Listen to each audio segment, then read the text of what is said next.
So in Module 2, what we see and are going to talk about is trait perception. In other words, how do children and adolescents begin to discern specific traits in other individuals? And then also their idea of perspective taking and how they comes about. So let's first talk about trait perception. And by trait perception, they've asked children in studies to describe people they know or to infer people's traits from their behavior. And what they begin to see as far as psychological traits is that they use it to explain behavior. So children younger than 7 or 8 really describe themselves and others more in physical manner rather than psychological, and describe other people the same way. So, who are you? Oh, I'm a boy. I've got brown hair. I'm tall. Okay, this is all very kind of concrete and very easy to view kind of characteristics. So before the age of 7 or 8, you have primarily physical kind of traits that are the focus. Now, psychological traits begin to be observed around 7 to 8, where they understand that there are these enduring psychological traits that individuals have that carry with across settings and time, and that you can use these psychological traits to explain people's behavior. And usually at 7 or 8, you're either good or you're bad. And we like that idea of good or bad, but it is very inexact because, as we are finding out, people tend to not be just good or bad. They have many good traits and they can have also bad ones.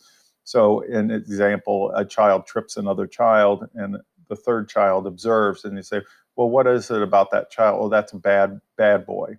Okay. And even though it has nothing to do with anything other than that action, and maybe that boy was seen helping out just a while back. Okay. Now, by 7 or 8, you begin to see these enduring psychological traits. And then by 11 or 12, you'll be able to infer or make social comparisons on important psychological dimensions, like Susie is very likable, but Phil is even more likable because he seems to be happier most of the time. Okay, so you're comparing the two, and even the two that share a common trait, one has more than the other. That is a social comparison aspect. And you see that kicking in right around the beginning of puberty at about 11 or 12 years old. Now, by adolescence, you begin to have a firmer understanding of personality. Like I said, at the very beginning, around 11 or 12, you begin to see the social comparison aspects begin to be used, and that you compare these because you understand that every individual has their unique kind of distinctive personality traits. And they also have distinctive interests, values, feelings. And when you put all of that together for an individual, in other words, integrating it and organizing it, you're able to look at how people's traits fit together, even when they're inconsistent, based on your various observations. And so you just have a whole other level of complexity in understanding somebody's personality than you do when you're younger. And therefore, you have a more nuanced view of those individuals, particularly the ones that you've spent a fair amount of time around. And that means that all of a sudden people aren't just good or bad, but that they can have shades in between in regards to that. Now, as far as perspective taking skills, when we are talking about this, it's the ability to assume another person's perspective and then understand their thoughts and feelings in relation to your own. So this is really understanding your thoughts and feelings and comparing them to others and being able to switch that. We talked a little bit about this with the whole adolescent egocentrism in the cognitive portion in chapter 7, I believe, where we see this kind of transition. And the issue is that you aren't so good at it, which is why you have things like the imaginary audience occurring in adolescence. Now, not surprisingly, you begin to see empathy develop at a very young age, but it's not at the same level that you typically see more in adolescence. So with perspective taking, you begin to see signs of empathy by age 1 or 2. Now, whether that's true empathy or it is kind of a modeling of a response that they've seen adults do. So, for example, when a baby cries or a young child cries, a little bit older child will go over to comfort them, even at age 1 or 2. And so there's some of that where they may be modeling these types of behavior. But in general, the empathy is still pretty egocentric, meaning it's self-based. There's not really a good ability to put your own themselves into other people's perspective, because frankly, they just don't have the brain power at that point. They haven't matured to the point of being able to juggle those multiple perspectives.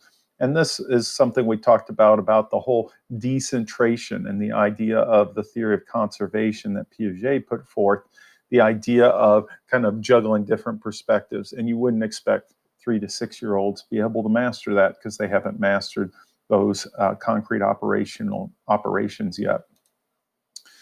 By 8 to 10, they begin to appreciate that two people can have different points of view, even if they have access to the same information.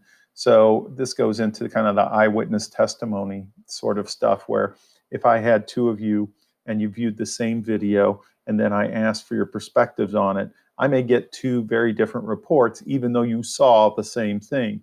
And 8 to 10-year-olds really begin to appreciate that.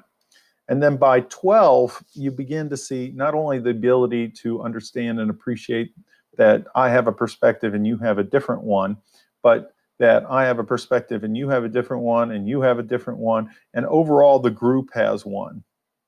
Okay, and that overall group, like how are they going to respond? Not just that other individual, but in general. And so that's juggling a lot of different perspectives. But we're on the other side of puberty. We've had that upgrade to abstract thinking. So now we can go ahead and have the capability of going ahead and juggling all of this. Now, what the payoff is for children who master this very complex skill is that they're going to be more sociable, popular, and have closer friends, because those kids understand what you're thinking. And don't you want to be around others who know what you're thinking? Of course we do. That's what we base a lot of our friendships on. And so people who are really good at that, we want to be around because they seem to really get us. And that's ultimately what we're seeking. So you can see where this perspective taking has really advanced, and that the better you are at it, you'll be able to do morality better, but you're also going to be able to do better socially. Now, as we move on into adulthood, you don't quite see the same level of changes. And that really is because there's that base level that you get to after puberty, and then physiologically, you're not changing a whole lot in adulthood. So your social cognition is really going to become more dependent on the experiences you have during adulthood, rather than just simply getting older and having those experiences of just getting older like you do when you're going from childhood into adolescence. Now, middle age, people in middle age typically are better at seeing two sides or both sides of an issue, and they're being able to integrate different perspectives and understand it better. And once again, based on what you do for a living. So, for example, I'm a psychologist. I wouldn't say I was particularly advanced before I began my training as a psychologist, but I do counseling and other things that makes me interact with the public very often and have to understand their perspectives. And so I'm going to have a little bit more advanced skills than, say, somebody who does something in isolation and doesn't interact with people as much. And so there's that difference that's going to go on there. In elderly adults, we see perspective taking kind of wax and wane. So there's some stability for some older people, but then usually in regards to health declines, you also see the decline in perspective taking, just like you do in general for overall cognitive functioning, because the mind and the body are so tied together. So there's individual variability. When we talk about elderly, we have some of our Supreme Court justices tend to be quite old, and they're heavily revered. And then we have others with the stereotype that being old means absent-minded and not understanding what other people are doing or coming from. Okay. So as I was emphasizing here, Social experience is extremely important when we talk about perspective taking, and being in, like school education is another one of those really valuable things that allows you to have those different perspectives of others and kind of pushes you to do so that you may not have in other sorts of environments. Okay, so next, now that we have a decent idea of social cognition and how that develops over time from these last couple modules, we're going to start looking more in depth to morality. And the first up is going to be Piaget's morality and general morality overall. And that's what we're going to cover in Module 3. So stay tuned.